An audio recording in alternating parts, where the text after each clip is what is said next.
Hello, welcome to another reaction. We're back. Today I'm reacting to the Force 13 animations. This time we're doing another 3 batch, I think, but we'll see. We're on the 1905 season animation, so without further ado, let's go.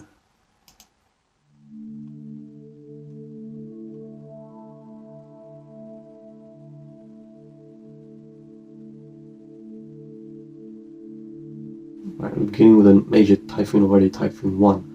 Early April, so we're seeing an early April significant typhoon. I've been wondering about this, and now we've got a Category 4 intensity report.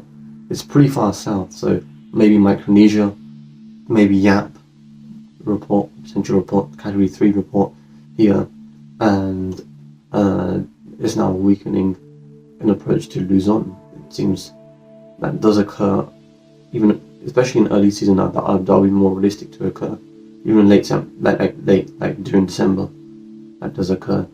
And then recurving typhoon, that does occur quite a lot. The thing is, a lot of these systems obviously have propensity. I wonder if propensity is enhanced by the influence of the Luzon.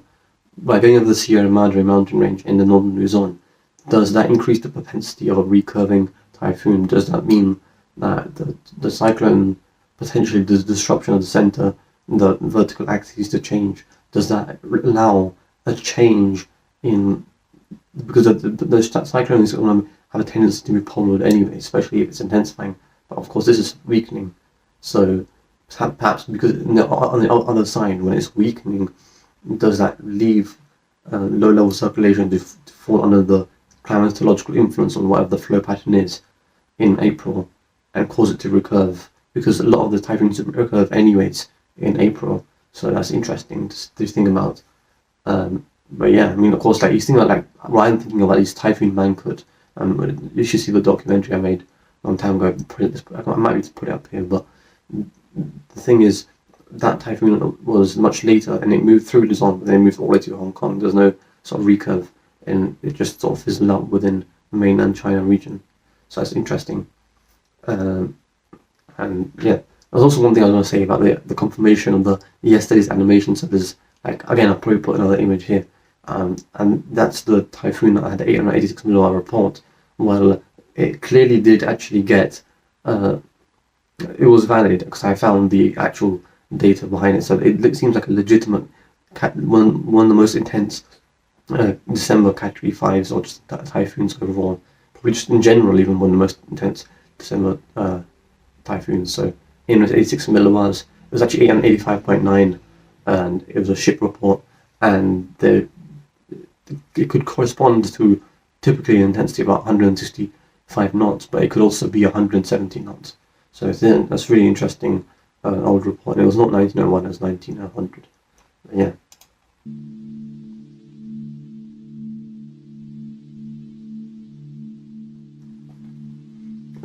There's Triple Cyclone 2. It's going to be moving towards the Ishigaki Islands, about that correct this time. I'm not going to mess that one up. And it recurves and it dissipates. There's pretty much been no Japan reports so far. Although the oldest report of the typhoon is actually from Japan, interestingly enough, from like a very long time ago, from like the year 900 or something. And now we've got a triple storm that was a near Japan influence, but again dissipated. At least all the reports just seemingly don't have any to do with Japan. We can see a southwestward landfall, very interesting landfall, very rare sort of landfall, but we're seeing it now with the Category 1 typhoon in a lot more west than like something like Krathon, which obviously occurred in 2024. Typhoon 5, similar region, but it's going into, it's actually, this is very interesting to see a developing and maturing typhoon that makes landfall into the southeast China region between western Taiwan. I can't quite remember the exact details between the body of water between that, but typically the vast majority of typhoons obviously weaken in that direction, especially if it's moving across the southwestern side.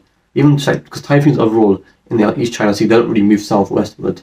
It's really rare to see that. So seeing this is quite interesting, because obviously you'd expect a Category 3 to go back to the Category 1 and weaken landfall. That's almost that's pretty much in every sort of circumstance you think of Nepal attack morality, but there's obviously rare cases, like also not necessarily exactly the same, but similar, where you have like Typhoon Danas, which is from last year. it was moving south. It was in the southwest direction, but intensified, approaching southwest Taiwan. So it made a landfall, obviously in like the western Taiwan region. Not exactly the same region, but it did intensify in the same, very similar. But of course, this is more interesting because it's, well, I wouldn't say it's more interesting, but at least it's very unique in the fact that it's a northwest movement of a typhoon intensifying on landfall in that region as a major category 3. So there's definitely a rare thing to think about. A lot of different things are quite rare, and you say use that word or whatever, you saturate and you don't really understand the perspective, and that's understandable, but it is very significant. And then we've got Typhoon 6, which is a major typhoon very far east as well. It's early July time period as well. And now it's going to be moving towards the Northern Mariana Islands, and it's, I believe, what was the region? I'm forgetting the name of the region, the major region that was within that area. Typhoon 7, and it's moving towards, that is in fact the Amami Islands. That area right there was a tropical cyclone 8, and now it's weakening, or at least it could be weakening, but there's still a tropical cyclone report there. There's not really any intensity sort of like animation, so there's not really any change to suggest a change in intensity, but it probably did occur. Tropical cyclone 9 making landfall in the south, the China region as well.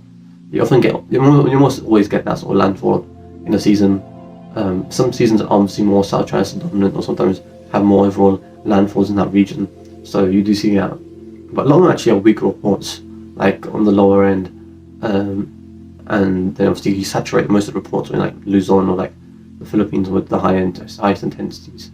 Recent years obviously we've been like more Category 5, Category 4 landfalls, but interestingly, talking about specifically Category 5, there's been several that's been recently occurring in this sort of region. And Typhoon 12, now moving into the East China Sea region, threaded the needle between, and will this have a report? No, it won't have any report from Japan again. Seems quite convenient, but Tropical Cyclone 13 in the mid-August and dissipates right over the Guangdong region. Tropical Cyclone 14 is now a typhoon as well in late August, and that's going to be in the PR region much farther east. And that's where the bulk of the tropical waves are going to be they're propagating from. So as you can see, this is a phase, so you get more than one typhoon tropical waves developing similar pattern. It's also like this August July period, these sort of west-northwestwards typhoons. It's a lot different to April, as you can clearly see, and mostly much more favourable. You can see for sea surface temperature pattern. That one's probably one of the highest latitude reports we've got so far. While typhoons moving up there towards the Shanghai latitude.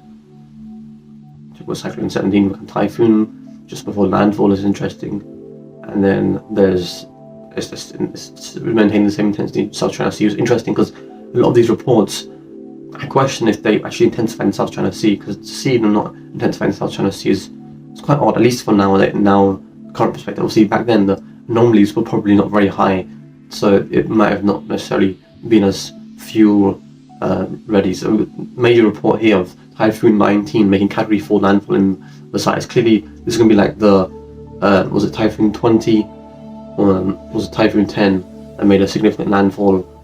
Was in 1897 a Category 4 landfall. We obviously had the images of the typhoon in the Visayas region. Another significant report there as well. 20, and then now we have 21, and this one's going much closer to that NCL sort of region, and that's moving southwestwards. Typhoon 22 is going to be farther east. Again, maybe lost in reports, because I feel like tropical cyclones would just end the report there. They would probably recurve, become a remnant cyclone, extratropical. You can sort of stimulate that sort of perspective, and that would likely happen because it's not going to just vanish. Tropical Cyclone 23 in the early November is moving towards Okinawa, but it just recurved. And now we have in November 933 millimile that struck Saipan, which is interesting. Late November influence on Saipan is possible actually. 1997, an analog year for this year, that does occur, but 933 millimile again another significant grams of impact. I believe 1900, because this is obviously a couple of days removed, but 1901 had that as well, so significant impact. around 9:30. It was 9:26 knots. Typhoon 1 most destructive. So Typhoon 5 most deadliest. Marshall Islands.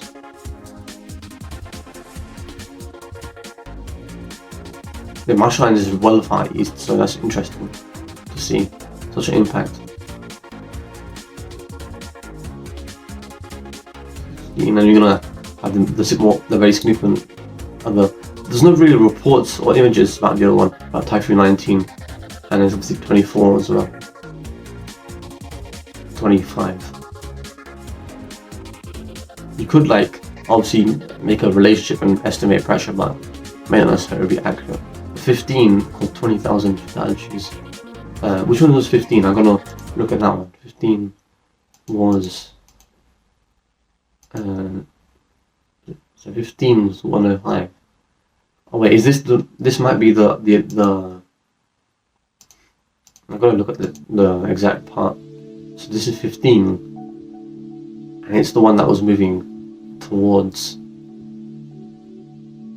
towards the Miyako-jima, and moved towards that was almost a swipe. There's not really any sort of direct landfall markers, but it moves right next towards that Shanghai latitude that I was mentioning. That's 15, and seemingly the report it is 20,000 fatalities for that hunting the typhoon, which is interesting. There's not much impact on the there's Typhoon 19 report here. There's Typhoon 6.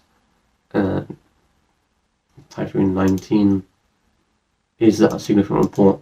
So yeah, Typhoon 15 seemingly has very significant impact. I've got to probably look at that one in the next video, because I don't remember that one. But estimated, I mean, it won't be that high obviously back then. So. Alright, let's go to the next animation. 1997.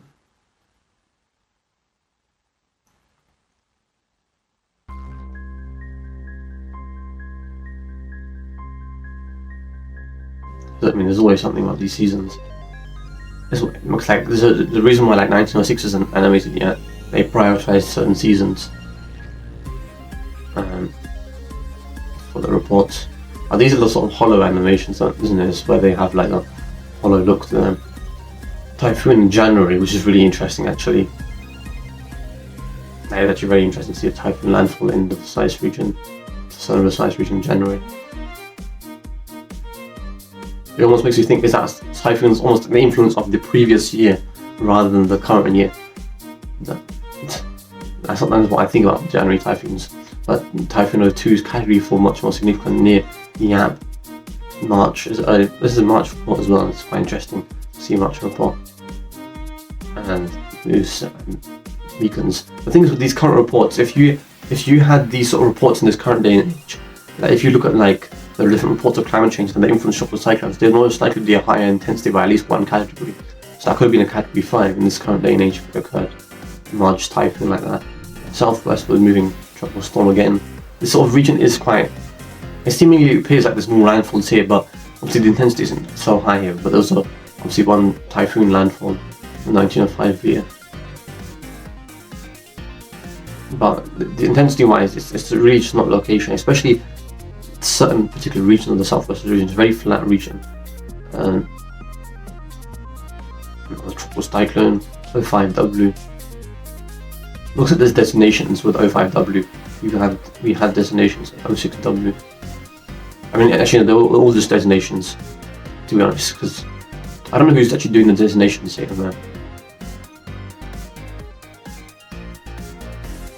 Okinawa typhoon, just barely. Now we have actual 07W, the first typhoon to actually have an influence in these reports on South Korea and now Japan, near the Hiroshima region, and then the 08W, 09W. Looks like the graphics a little buggy, but we've got 2 typhoons, South China Sea and another one. We're seeing several Japan reports now, and we're seeing our Hainan region and the southern region of China influence. The southwest was actually in July, early August, or 10W moving a landfall as well in the Hong Kong region. That makes some sense for a report being more probable to occur. 11W is moving through. It intensifies to category 1 intensity, and it's not intensified. There's no intensity sort of understanding, because when it's between the islands and the atolls, you don't really know what's going on unless there's like ship reports. But there wasn't really any. There's clearly not any ship reports, because they just don't have any reports. Or like seeing a category 1 typhoon is a bit odd. To see that sort of progression from landfall to progression past Luzon and still the same intensity. And we got the extratropical report here. I feel like if extratropical reports, they probably have those weather maps to actually list it as an extratropical, like listing the front. So so they would be clear that it's extratropical. 13W, 14W. This might be the first report of Fujiwara effect. 15W in the same region. Now I'm seeing a ton of Japan reports now. In the first year with so many Japan reports, and now even a Russia report of the extratropical cyclone moving to just southwest of Vladivostok. 16W is in the South China Sea as well in the late August period.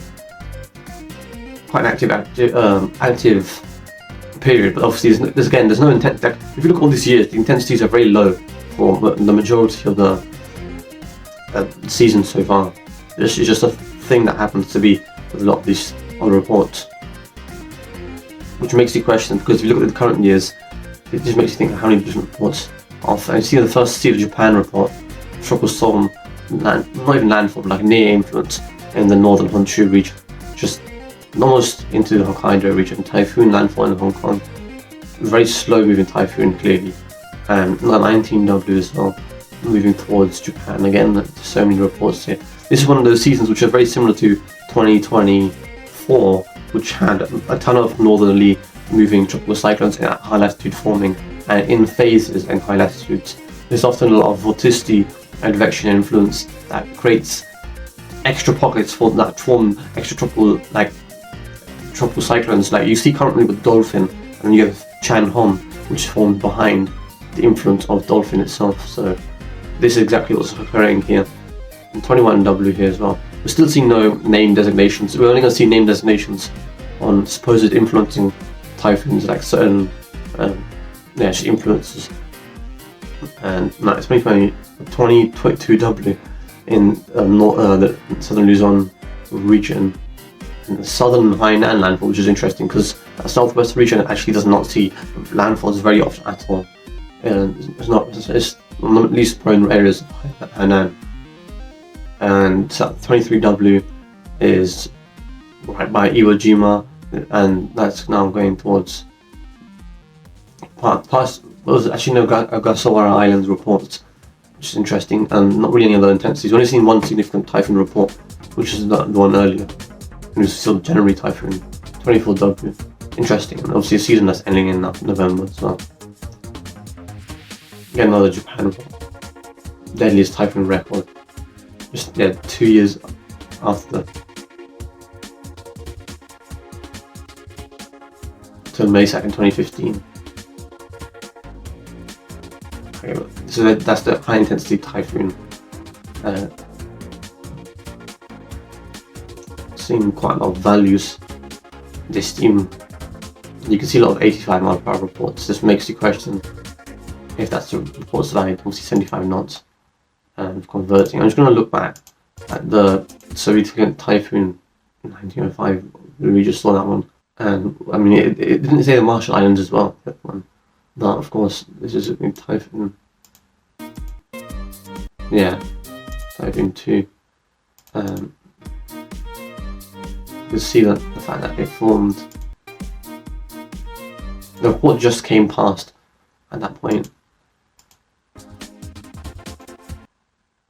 Strongest March typhoon on record. Alright, okay, it makes sense. Typhoon 2, but that's really interesting, because surely there's more intense typhoons within that period in March, but seemingly not. I mean, March is one of those weird years in West Pacific where nothing really ever happens. So it makes sense.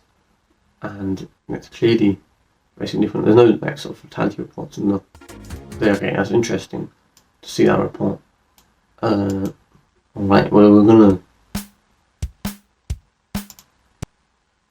Okay, this one's gonna be quite long actually.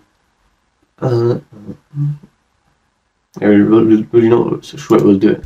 We'll do the 1908 as well.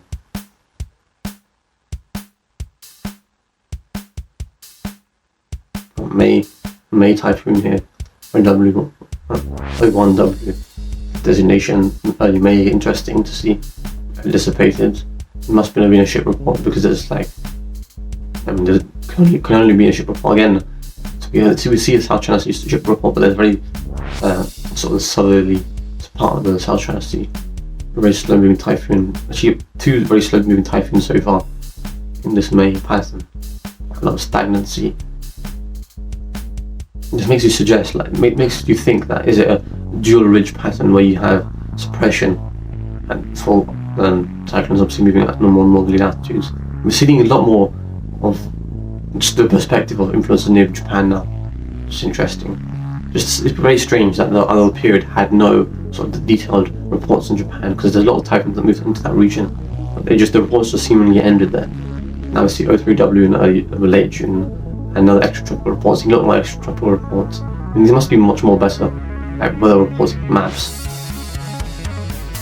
It's interesting to see Ulaanbaatar in Mongolia highlighted, so how they zoomed out. I mean, it's just, you never really see a typhoon impact in Mongolia, do you? Unless like extratropical remnant low. Category 2 influence of O4W in Hong Kong, which is very interesting. Very similar to Mangkhut, made from the same landfall. I think they had a different name for it. Was it Ompong? I can't remember now. O6W. There's now a Shikoku report, and it's on near Nagoya. The 7W. The unsuspecting ones that actually cause the most influence, like that O6W might be the most influential. It's interesting to see typhoons and remnant lows, specifically depressions actually, that move through China, see where they go, how much they can last through the landmass, and just the progression, because I don't know, it's just something you don't think about too often, but some of these tracks could be pretty interesting, especially like what they could potentially do. The reports we see influence in North Korea and South Korea, and part near Jeju Island, but of course very erratic with extratropical path that was. O9W. It isn't very clear. One thing I realised, it's not very clear when an extratropical cyclone becomes extratropical and influences near land masses. Will that necessarily cause tropical supercellular activity? Because like previous cases, it almost seemed like it was going to be the case. Like you got Typhoon Marvi when it moved into China, when it was extratropical. I had a feeling that it would have produced much more activity, but it didn't really. So it depends on the extratropical cyclone. Like not all clearly influence the same sort of pattern in the same way. And especially when I think when one's more of a remnant low rather than extratropical, that might be the in-between state where it may influence. But also it's more related to the pattern as well, the jet stream influence and the way that the moisture is directed. So that's why the remnant low might be more favourable than the extratropical cyclone, at least from the tropical cyclone landfall perspective, because it's erratic. Like you can't really tell. O9W as well now, moving into September. It's already September report. It's interesting. I mean, it just shows you how little the reports are really are. It makes you question if there's like gaps in the reports, because now like all these seasons are pretty much just below average. Like there's no real. If you assume these all named reports, they still be. I mean, this is not even named reports. So unnamed reports in an average season, especially nowadays, is extremely high, and this is like much below. 11W typhoon influence. It's like seemingly in that area just between Luzon where the typhoon intensifies. There's probably that coastal, like with the pooling in the waters that really warm up. Category 4, this typhoon W, 12W. I'm getting it all wrong this time. Late September influence. September is sort of peak climatology by Western Pacific. September 20, late September, and we got another recurring tropical storm, which begs the question as well, do those tropical storms actually recurve all the way across the North Pacific, and do they reach like the Kona sector into the northwest, Pacific Northwest, the Gulf of Alaska, mainly in Alaska as well, because where those tropical cyclones go. A major typhoon landfall in October, early October, in landfall as well in New Zealand. Now typhoon landfalls both in Hainan region and the Vietnam region, Typhoon CW, almost the exact same track. It's one of those stuck patterns like 2024 in November. Again, you're seeing it now, 15W, 16W, back-to-back intensifying cyclones. Like, that's what I mean by stuck pattern. I didn't even have to think about 16W forming, and it was already, it happened to intensify right towards that landmass. It's definitely to do with the coastal waters near the Philippines that may not necessarily support. The ocean heat content is extremely high anyways, but that's the pooling of warm waters. It's also just the tropical cyclone formation. The TC tracks based on the tropical cyclone forming that does influence. And it's going to be very interesting to see if this typhoon doesn't go through the strait, because it did. They barely made it out the strait. That's really interesting because you almost never see that. You almost never see a tropical cyclone that goes through the strait and moves back out into the PAR region. That's a very rare tropical cyclone. 18W, 19W now actually does what a typical tropical cyclone you'd expect would do, and it recurves back. You don't really see a tropical cyclone re-intensify once it moves east. I mean, the structure obviously internally is not favourable. This late December tropical cyclone 20W, it's reminding me of 2016, very similarly, category 2 intensity though. 20W, I mean these are still moderate reports though, but of course there's still, it seems like the intensity and the density reports are not necessarily complete.